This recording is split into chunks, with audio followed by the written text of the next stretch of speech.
Sveiki, tęsiame kelionę Andrew Wommack knygos Neribok Dievo puslapiais. Praėjusį skyrelį užbaigėme tokią mintimi, kad nerasti džiaugsmo ir išsipildymo, jeigu nedarysite to, ką Dievas yra pašaukęs jūs daryti. Tokia gan griežta buvo Andrew Wommacko padaryta išvada. Ir aišku, teisinga, manau, kad daugelis iš mūsų su tuo sutinka, nors ir netaip lengva tai pripažinti, ar ne, kad mūsų prislėgtumas ar depresija ar kiti nesklandumai gyvenime yra būtent dėl to, kad mes nedarome to, kam Dievas yra mus pašaukęs. Taigi jis sako, kad pilnatvė ateina tik darant tai, kam esi pašauktas. Džiaugsmas, ramybė ir gyvenimo prasmė yra Dievo valios centre. Kai žmogus pagaliau atsiduoda Dievo tikslui, gyvenimas įgauna kryptį ir prasideda tikroji palaima. Visi trokštame gyventi palaimoje ir neišsipildėme. Ir Jėzus Kristus yra išvardinęs palaiminimus, ar ne, kalno palaiminimai. Ir ten yra palaiminti žmonės kai ką darantis, taikdariai, gailestingiai, tyros širdies. Ir mano mintis po praeito skyrelio buvo tokios, kad kartais mums atrodo, jei Dievas nori padaryti kažką mano gyvenime, tai jis padarys. Ir mes liekame pasyvūs, ar ne? Nes jeigu Dievas norės, tai jis visgi kažkaip vis tiek padarys tai mano gyvenime. Bet jeigu mes liekame pasyvūs ir patys nededame pastangų, tai ir Dievas negalės to padaryti per mus. Mes apribojame taip Dievą, ar ne? Kaip Andrew Wommackas ir bando pasakyti per šios knygos puslapius. Ir kita mintis, kuri man kilo, tai kad vis dėlto apaštalai buvo aktyviai pasiųsti. Jie buvo pasiųsti eiti ir skelbti gerąją naujieną, nelikti savo namuose. Ir jeigu Dievas norės, tai jis kažkas pats ateis pas mane į namus. Tai galbūt kažkas ateis ir pas jus į namus, kuriam reikės tos naujienos, bet Kristus pasiuntė veikti aktyviai veikti savo apaštalus. O sekantis skyrelis šios knygos vadinasi Tu esi tas žmogus. Tu esi tas žmogus.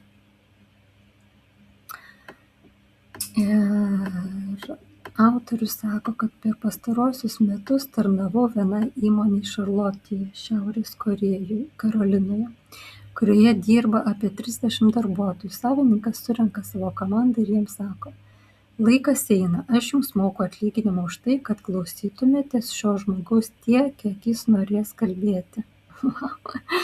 Neblogai.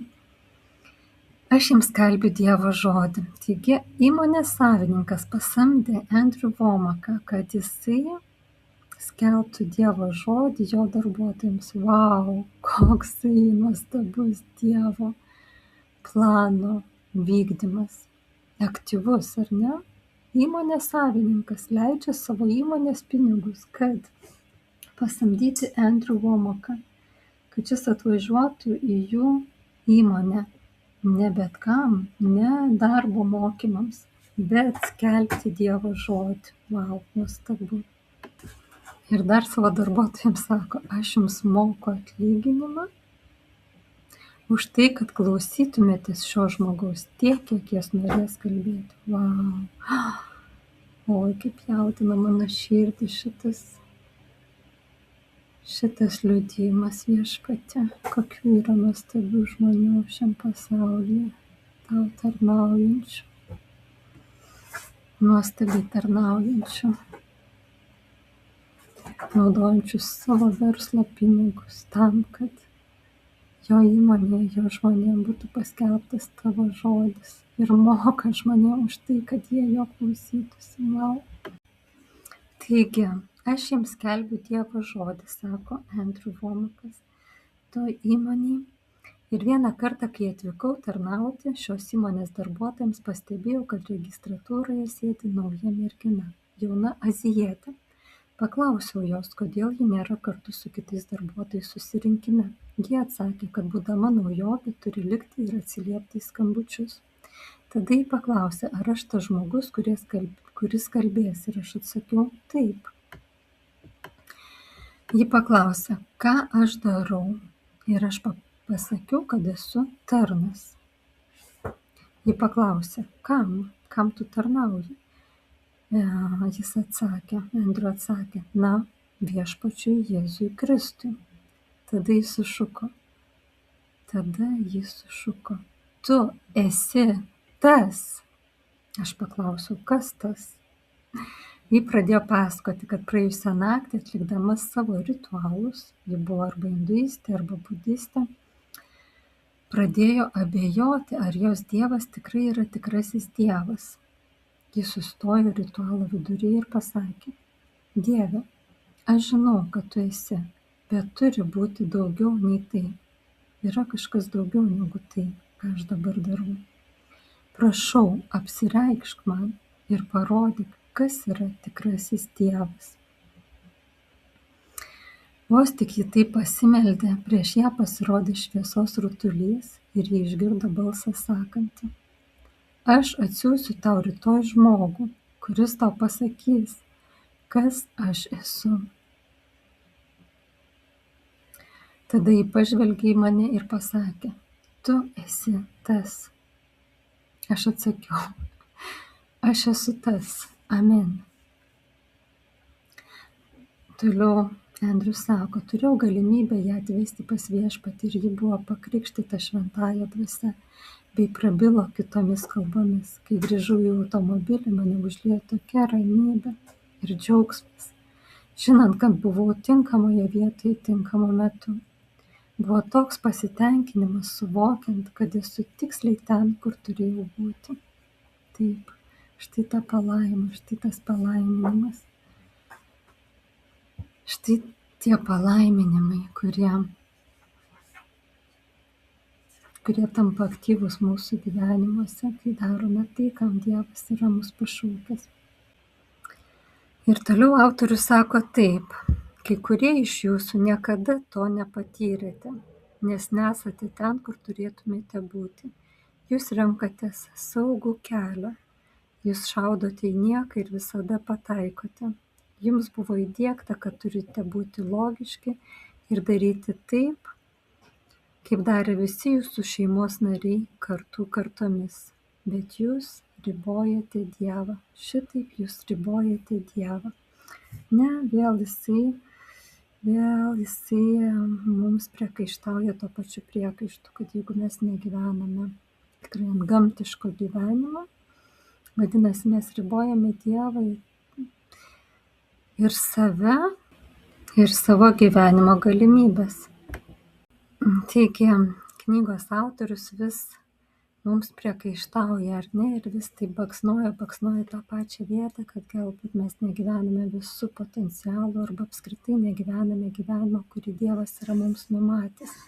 Kad Dievas galbūt turi didesnių planų, kuriuos nori trokšti gyvendinti per mus, bet ar mes jam leidžiame, ar ribojame jį, norėdami gyventi tiesiog logišką, tvarkingą, šio pasaulio akimis, tokį stabilų gyvenimą, nes mums jau tai atrodo didelė sėkmė, ar ne, pasaulietiškomis akimis. Kažkodėl šiandien yra kažkokių techninių nesklandumų, šiek tiek trukinėja mano video, neįsirašo, sustingsta, bet nepaisant to, aš tęsiu toliau savo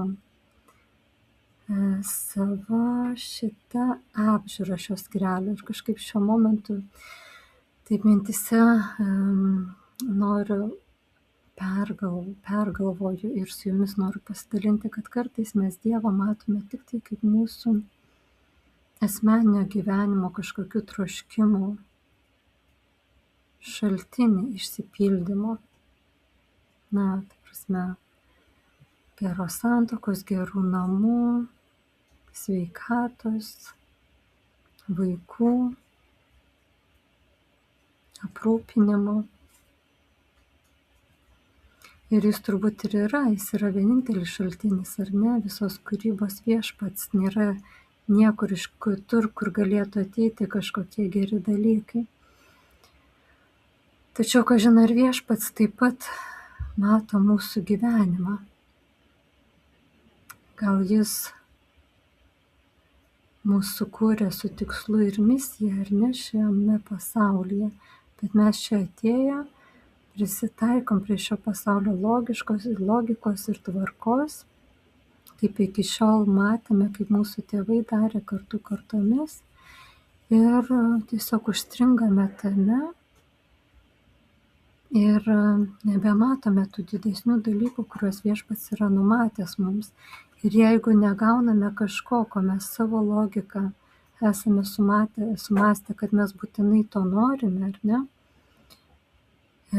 prašome Dievo, meldžiame ir nusiviliame, jeigu tai mūsų gyvenime neįvyksta, nusiviliame, prisipildome apmaudo, kartėlio, nusivylimų, nuoskaudos ir susigūžiame, užsirakiname savo širdies kampelėje, tampame prislėgti, depresuoti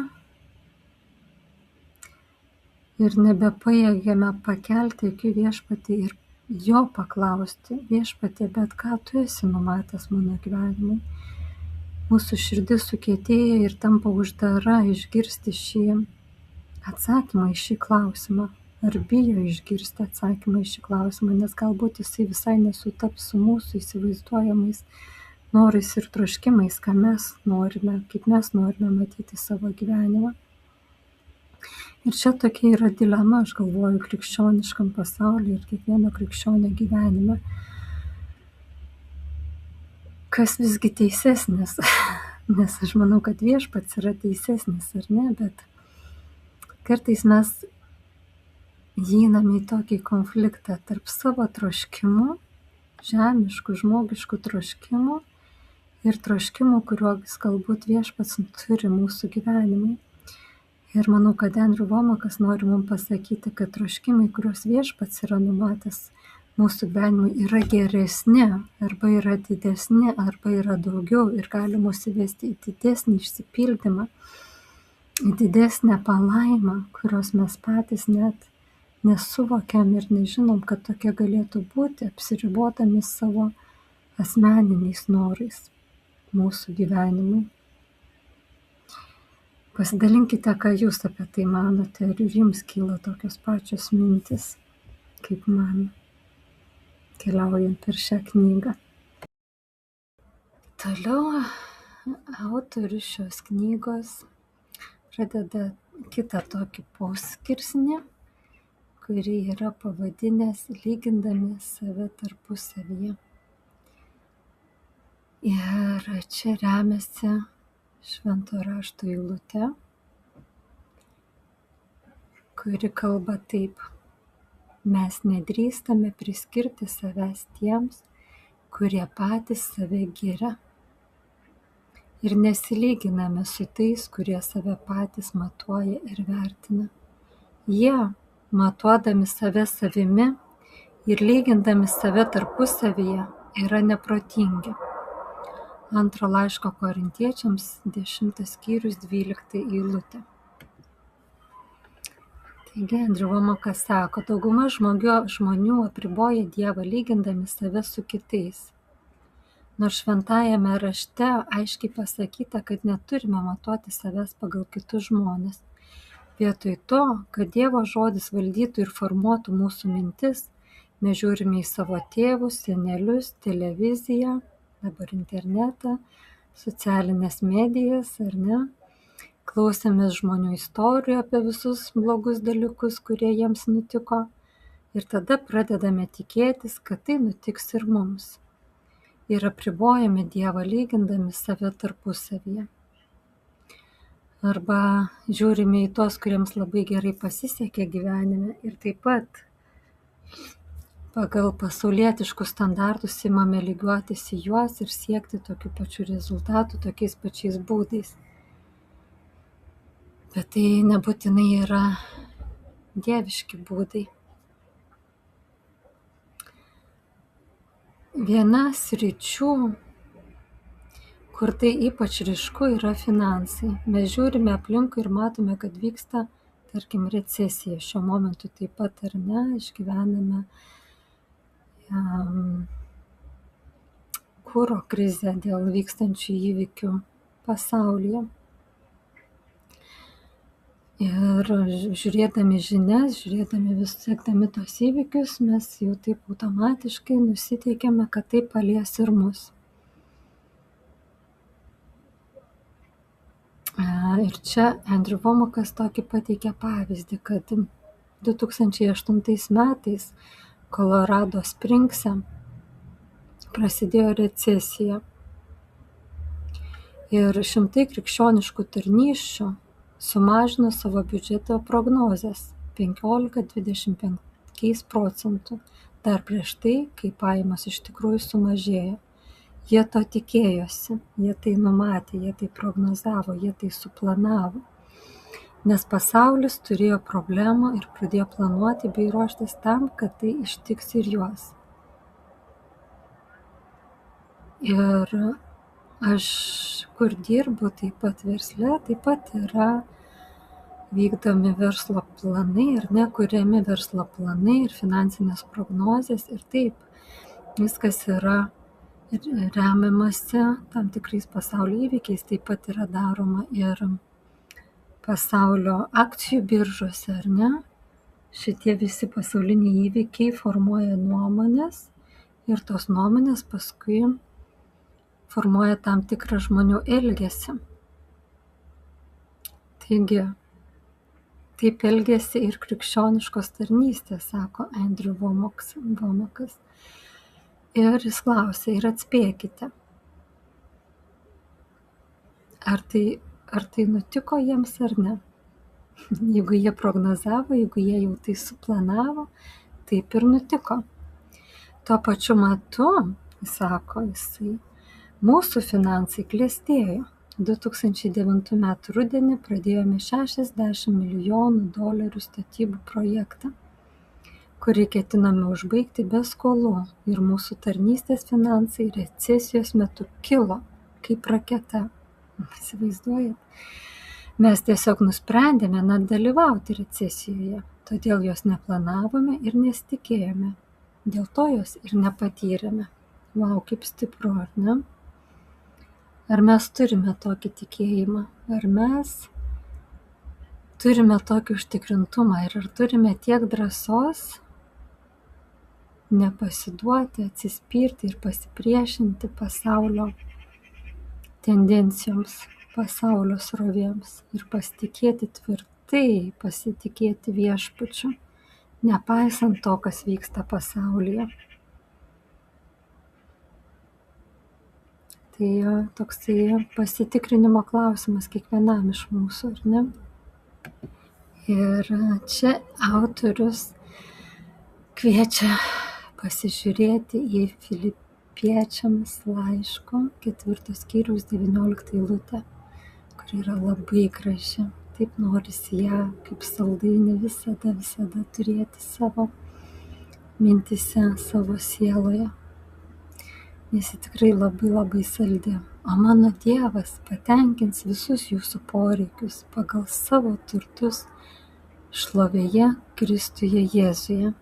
Čia taip sako vertimas. Pažiūrėkime dar kitokį vertimą šios eilutės. Taip lietuviškiau gal skamba šitaip. O mano Dievas patenkins visas jūsų reikmes iš savo šlovės turtų Jėzuje Kristuje. Iš savo šlovės turtų Jėzuje Kristuje arba pagal savo turtus šlovėje Kristuje Jėzuje. Na, matyt, suprantame, kad viešpats yra turtingas Jėzaus Kristaus šlovėje ir jis turi galimybę patenkinti visus mūsų poreikius iš tų savo šlovės turtų. Todėl mes neprivalome, sako autorius, leisti, kad mūsų finansus diktuotų pasaulis. Mūsų finansus diktuoja dangaus ekonomika, o ne šio pasaulio sistema. Prieš keletą metų Džeimio tėvas paliko jai paveldėjimą, kurį investavome į akcijų rinkas. Kai 2008 metų pabaigoje ir 2009 metų pradžioje akcijų rinka nukrito 50%, mes padidinome savo investicijas 61%. Tai 61% augimas per 50% nuosmukį. Tokį pavyzdį pateikė Andrew Womakas iš savo gyvenimo. Dievas mus palaimino, mūsų investuotojas net nesuprato, kodėl mums taip sekasi. Kai kurie iš jūsų per daug kūniški, kad tuo patikėtumėte. Galvojate, kad tam yra natūrali priežastis. Ne, tai Dievo palaiminimas, sako Andrew.